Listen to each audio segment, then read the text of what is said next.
Hello viewers, हम पढ़ रहे कक्षा 9वीं हिंदी का ब्रिज कोर्स और ब्रिज कोर्स का पाठ 6 है डॉक्टर एपीजे अब्दुल कलाम, जो कि एक आत्मकथा है।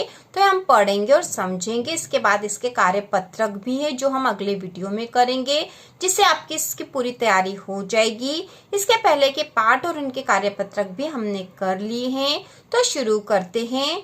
मेरे बाल्यकाल में पुस्तकें एक दुर्लभ वस्तु की तरह हुआ करती थी। तो एक आत्मकथा है। आत्मकथा वह होती है जिसमें लेखक स्वयं अपने बारे में लिखता है। तो यह डॉक्टर एपीजे अब्दुल कलाम की आत्मकथा है। डॉक्टर एपीजे अब्दुल कलाम, जिन्हें मिसाइल मैन के नाम से भी जाना जाता है, वह हमारे देश के पूर्व राष्ट्रपति भी थे। आप सभी जानते ही होंगे डॉक्टर कलाम के बारे में। तो वो ही अपनी खुद की आत्मकथा अपने बारे में, अपने बचपन के बारे में यहाँ लिख रहे हैं। तो वो लिख रहे हैं, मेरे बाल्यकाल में, बाल्यकाल मतलब बचपन में, पुस्तकें एक दुर्लभ वस्तु की तरह हुआ करती थी। दुर्लभ मतलब बहुत मुश्किल से मिलने वाली वस्तु। हमारे यहाँ स्थानीय स्तर पर एक पूर्व क्रांतिकारी मानिकम का निजी पुस्तकालय था। उन्होंने घर से पढ़ने के लिए उत्साहित किया। मैं अक्सर उनके घर से पढ़ने के लिए किताबें ले आया करता था। दूसरे जिस व्यक्ति का मेरे बाल जीवन पर गहरा असर पड़ा वह थे मेरे चचेरे भाई शमसुद्दीन। वह रामेश्वरम में अखबारों के एकमात्र वितरक थे। इन अखबारों में स्वतंत्रता आंदोलन से संबंधित ताजा खबरें, ज्योतिष से जुड़े संदर्भ और मद्रास जो अब चेन्नई सराफा बाजार के भाव प्रमुखता से दिए होते थे। महानगरी दृष्टिकोण रखने वाले कुछ महापुरुषों के बारे में चर्चाएं करते थे। पाठक हिटलर, महात्मा गांधी और जिन्ना के बारे में अखबार में जो कुछ छपा होता वह सब मेरी समझ से परे था। इसलिए शमसुद्दीन के ग्राहकों को अखबार बांटने से पहले मैं सिर्फ अखबार में छपी तस्वीरों पर नजर डालकर ही संतोष कर लेता था। हर बच्चा एक विशेष आर्थिक, सामाजिक और भावनात्मक परिवेश में कुछ वंशगत गुणों के साथ जन्म लेता है, फिर संस्कारों के अनुरूप उसे ढाला जाता है। मुझे अपने पिताजी से विरासत के रूप में ईमानदारी और आत्मानुशासन मिला था, तथा माँ से ईश्वर में विश्वास और करुणा का भाव। यह गुण मेरे तीनों भाई बहनों को भी विरासत में मिले।